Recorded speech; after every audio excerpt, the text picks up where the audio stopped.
ناظرین، آج میرا انجینئر مرزا محمد علی المعروف مرزا چڈو جیسے گمراہ ٹولوں سے ایک معصومانہ سا سوال ہے کہ قرآن و سنت پڑھ کر جو مسئلہ مرزا چڈو بتاتا ہے اسی قرآن و سنت کو پڑھ کے میں کہتا ہوں کہ اس مسئلے کی بجائے دوسرا مسئلہ اس سے ثابت ہو رہا ہے۔ اب آپ بتائیے کہ فیصلہ کیسے ہوگا، اور کمنٹ باکس میں آپ نے اس بارے میں ضرور بتانا۔ مطلب یہ کہ جو عقیدہ یا مسئلہ مرزا چڈو جیسے چھوکرے کو سمجھ آ رہا ہے، ایک دوسرا طبقہ اس کے مقابلے میں اسی قرآن اور سنت کو پڑھ کے وہ کہتا ہے کہ بھائی یہ جو مرزا چڈو کو سمجھ میں آ رہا ہے نا، یہ مسئلہ نہیں ہے، اصل میں یہ عقیدہ اس سے ثابت نہیں ہو رہا، بلکہ یہ عقیدہ اور یہ مسئلہ ثابت ہو رہا ہے۔ اب سوال یہ ہے کہ فیصلہ کیسے ہوگا کہ ان دونوں میں سے کون درست ہے اور کون غلط ہے؟ صاحب جس کے دلائل زیادہ مضبوط ہوں گے وہی ٹھیک ہوگا۔ مسئلہ تو پھر وہی آ گیا کہ مجھے دوسرے طبقے کے دلائل مضبوط لگ رہے ہیں، مرزا چڈو کے نہیں مضبوط لگ رہے، تو بات تو پھر وہی آ گئی کہ فیصلہ کیسے ہوگا؟ دونوں قرآن پاک کی بات کر رہے ہیں، دونوں سنت مبارکہ کی بات کر رہے ہیں، لیکن میرا دل ایک کی طرف جا رہا ہے، آپ کا دل دوسرے کی طرف جا رہا ہے، تو پھر علامہ صاحب دونوں کی مان لیں۔ یہ آپ نے بڑا عجیب جواب دیا۔ ہاں جی، اور حیرت ہے کہ جو بات مولا علی کرم اللہ وجہہ الکریم کے ذہن مبارک میں نہیں ہے، وہ بات آپ کے ذہن میں کیسے آ گئی؟ کیونکہ اگر یہی بات درست ہوتی جو آپ نے کہا ہے جی، تو پھر مولا علی پاک بھی فرماتے ہیں کہ مجھے 5000 خارجیوں کو قتل کرنے کی کیا ضرورت ہے؟ یہ بھی قرآن پڑھتے ہیں، میں بھی قرآن پڑھتا ہوں، یہ بھی حدیث کی بات کرتے ہیں، میں بھی حدیث کی بات کرتا ہوں، تو ٹھیک ہے، یہ اپنی جگہ ٹھیک ہے، میں اپنی جگہ ٹھیک ہوں، لیکن آپ نے تو 5000 خارجیوں کو 10,000 میں سے 5000 نے توبہ کی تھی، باقی 5000 جو کو قتل کیا گیا۔ صحیح، تو اس کا مطلب ہے پھر یہ درست نہیں۔ اور پھر دو کی مثال تو میں آپ کو سمجھانے کے لیے دے رہا ہوں۔ جی، ہمارے نبی پاک علیہ الصلوۃ والسلام نے تو واضح طور پہ فرما دیا کہ تفترق امتی علی 73 ملہ، میری امت 73 فرقوں میں بڑھ جائے گی، کلہم فی النار الا ملۃ واحدہ، ایک ہی سوا سب جہنم میں جائیں گے۔ یہاں تو 73 کی بات ہے اور ٹھیک ایک ہے، تو اب مجھے بتائیے 72 اسی قرآن اور سنت کو پکڑ کے جب مسئلہ بتائیں، ان کا غلط ہونا اور ایک کا ٹھیک ہونا، فیصلہ کیسے ہوگا؟ اس کو تھوڑا سا میں اور آپ کو سمجھاتا ہوں۔ جب تک انجینئر مرزا چڈو پیدا نہیں ہوا تھا، تو ہم موجودہ دور کی مثال لے لیتے ہیں، تو مجھے یہ بتائیے کہ کیا اس وقت بھی اسلام پر عمل کرنے والے مسلمان دنیا میں تھے کہ نہیں تھے؟ تھے، بالکل تھے، اربوں مسلمان تھے۔ بالکل ایسے۔ تو اس وقت معیار کیا تھا قرآن و سنت کا؟ کیونکہ یہ تو بھی پیدا ہی نہیں ہوا نا۔ یہ جو آج آگے کہہ رہا ہے آپ کو کہ جناب جو میں کہہ رہا ہوں وہ ٹھیک ہے، اور جو پیچھے گزر گیا ہے وہ ہر ایک کی غلطیاں نکالتا پھرتا ہے اور کہتا ہے کہ میں ٹھیک ہوں باقی غلط ہے۔ تو میں پوچھتا ہوں کہ جب یہ پیدا نہیں ہوا تھا تب ٹھیک اور غلط کا معیار کیا تھا؟ تب بھی تو لوگ تھے نا کوئی اسی قرآن و سنت کو سمجھانے والے جن کی آج یہ غلطیاں نکال رہے ہیں، تو پھر بتائیے کہ معیار کیا ہوا؟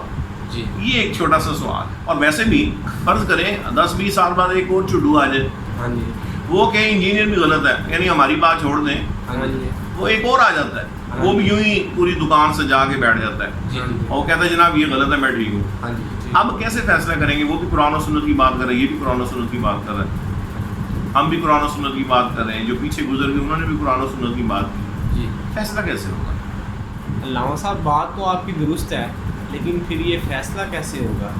ہاں، یہ ہے سوال کا جواب۔ دیکھیں، اس کا فیصلہ تو خود ہمارے نبی پاک علیہ الصلوۃ والسلام نے 1450 سال پہلے فرما دیا۔ فرمایا اتبعوا السواد الاعظم، بڑے گروہ کی پیروی کرو، فإنہ من شذ فی النار، جو ان سے جدا ہوا جدا ہی جہنم میں جائے گا۔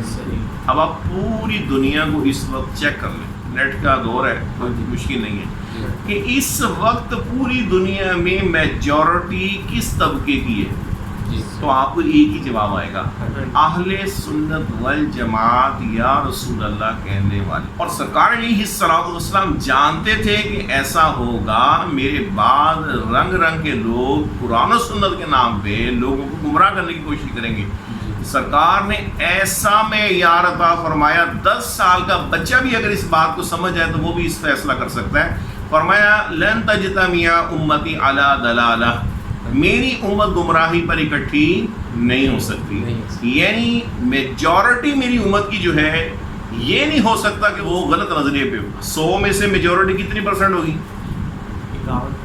51%. جی. تو 51% ایسا نہیں ہوگا کبھی بھی کہ لوگ غلط نظریے پر اکٹھے ہو جائیں، بلکہ 51% یہ تو ایک میجورٹی ہے نا کم سے کم. اس وقت تو دنیا بھر میں الحمدللہ 80 سے 90% لوگ ہیں جو کہ اہل سنت والجماعت ہیں اور میجورٹی ہیں. اور اسی بات کو قرآن پاک نے فرمایا کہ وَيَتَّبِعْ غَيْرَ سَبِيلِ الْمُؤْمِنِينَ، جو مومنوں کا راستہ چھوڑ کے الگ ہوا، فرمایا نُوَلِّهِ مَا تَوَلَّىٰ، ہم اسے ادھر ہی چلائیں گے جدھر یہ چلا. 11واں اینڈ کیا ہوگا؟ فرمایا وَنُصْلِهِ جہنم، اور اسے ہم جہنم میں ڈالیں گے. اور اس طرح بہت ساری احادیث مبارکہ اس پر ہیں کہ فرمایا بھیڑیا اسی بھیڑ کو شکار کرتا ہے جو اپنے ریوڑ سے الگ ہو جائے، تو ریوڑ کے ساتھ رہے یعنی جماعت کے ساتھ. پھر فرمایا ید اللہ علی الجماعہ، اللہ کا دست قدرت جماعت پر ہے. پھر فرمایا صراط الذین انعمت علیہم، کہ تم اس سے دعا کرو کہ یا رب ان لوگوں کے راستے پہ چلا جن پہ تیرا انعام ہوا. پھر فرمایا البرکۃ مع اکابرکم، برکت تمہارے بڑوں کے ساتھ ہے. تو ان سب آیات اور احادیث مبارکہ کو اگر اکٹھا کریں تو ایک ہی بات سمجھ میں آتی ہے کہ جو اکابرین امت کا راستہ ہے، اکابرین امت سے مراد علماء، صلحاء، اولیاء اللہ، مفسرین، مجتہدین، محدثین اور امت مسلمہ کی اکثریت، میجورٹی، تو وہ جس نظریے پر ہوگی وہی نظریہ درست ہوگا. اب جو شخص یہ کہے کہ جناب میجورٹی جو ہے وہ غلطی پہ ہے، دین مجھے آج سمجھ میں آیا ہے، تو جتنے بھی آج تک باطل فرقے آئے ہیں، جتنے بھی، ان سب کی اہل سنت سے، سواد اعظم سے، امت کی اکثریت سے الگ ہونے میں یہی بات تھی کہ وہ کہتے تھے آپ غلط ہیں ہم ٹھیک. اپنے بڑوں پر تان کرنا، اور اس کی بڑی بہترین مثال مولا علی پاک کی آپ لے لیں. خارجی آپ کے لشکر سے الگ ہوئے تو خارجی کم تھے کہ زیادہ؟ کم دینا. اسی طرح رافضی جو ہیں ان کا جو ٹولہ تھا وہ اوورآل جتنے مسلمان صحابہ تابعین تھے وہ ان کی نسبت کم تھے زیادہ تھے. جبریہ، قدریہ، کرامتیہ، معتزلہ، موجودہ دور میں چکڑالوی، پرویزی، دیوبندی، وہابی، غیر مقلد، اور پھر یہ مرزا چڈو، ان سب کو بھی اگر اکٹھا کر لینا ان سب کو تو بھی اہل سنت و جماعت کے مقابلے میں ان کی تعداد کم ہے. اور اتنی کم ہے کہ 10% بھی نہیں ہے آؤٹ آف ٹوٹل کاؤنٹنگ. 1.5 ارب کی آبادی ہے مسلمانوں کی. اب دیکھ لیں انڈونیشیا، ملیشیا اہل سنت ہے، شافعی مسلک کے پیروکار ہیں. شام کے اندر حنفی ہیں، پاکستان، بنگلہ دیش، انڈیا میں حنفی ہیں. اسی طرح اور مسلم ممالک ہیں، ترکی کو لے لیں، فقہ حنفی ہے. تو الغرض کے پوری دنیا کے 1100 سال سے چاروں ائمہ میں جو فروعی مسائل میں اختلاف ہے، سب مسلمان اور جتنے بھی سیاستہ اور دیگر کتب حدیث کے محدثین ہیں جنہوں نے اصول بیان کیے، اصول حدیث مدون کیے، اصول فقہ مدون کیے، ان سب کو اگر آپ دیکھیں وہ سب کے سب کسی نہ کسی امام کے پیچھے کھڑے ہیں. داتا صاحب جیسی ہستیاں، حضور غوث پاک جیسی ہستیاں. حضور غوث پاک حنبلی ہیں، اسی لیے رفع یدین کرتے ہیں، اور یہ تو آپ بھی سمجھتے ہیں کہ یہ تو ہمارے ہیں. بھائی وہ تمہارے نہیں ہیں، وہ تقلید کرتے ہیں، تو غیر مقلد. اسی طریقے سے آپ حضرت مجدد علی ثانی، شیخ عبدالحق محدث دہلوی، شاہ ولی اللہ محدث دہلوی، امام فخر الدین رازی، اسی طریقے سے پھر ابن کثیر ہو گیا، اور مطلب جو بھی تاریخ میں آپ سیاستہ کا اٹھا لیں، کوئی اور احادیثی کتابوں کے اٹھا لیں، آپ کو جو ہے وہ کسی نہ کسی امام کے مقلد ملیں گے. کیوں کہ اس پر اہل سنت کا اجماع ہے کہ وہ مسائل جو قرآن و سنت میں واضح نہیں ہیں، ان جن میں اجتہاد کی ضرورت ہے، ان میں سے ان 4 ائمہ میں سے کسی نہ کسی کی تقلید کی جائے گی. اور یہ 1100 سال سے امت مسلموں کے پیچھے ہے. اب آج اٹھ کے اگر کوئی یہ کہتا ہے کہ جناب ہم ائمہ کے پیچھے نہیں چلیں گے، یا وہ معاذ اللہ غلط ہے، یہ مرزا چڈو جیسے کہتا ہے کہ مجھے سائنس تو امام اعظم سے زیادہ آتی ہے، معاذ اللہ. امام مالک علیہ رحمہ کے لیے معاذ اللہ وہ کیسی غلیظ زبان بکتا ہے. کسی اکابر کو اس نے چھوڑا نہیں نا. حضور فرما رہے ہیں برکت تمہارے بڑوں کے ساتھ، وہ کہتا ہے بڑوں کی غلطیاں ہم نے نکالنی ہیں. اور پھر دوسری بات یہ کہ جن لوگوں نے ہمیں قرآن و سنت پہنچایا ہم تک، اگر وہ غلط تھے تو پھر قرآن و سنت ٹھیک کیسے ہے؟ بات سمجھ میں آ رہی؟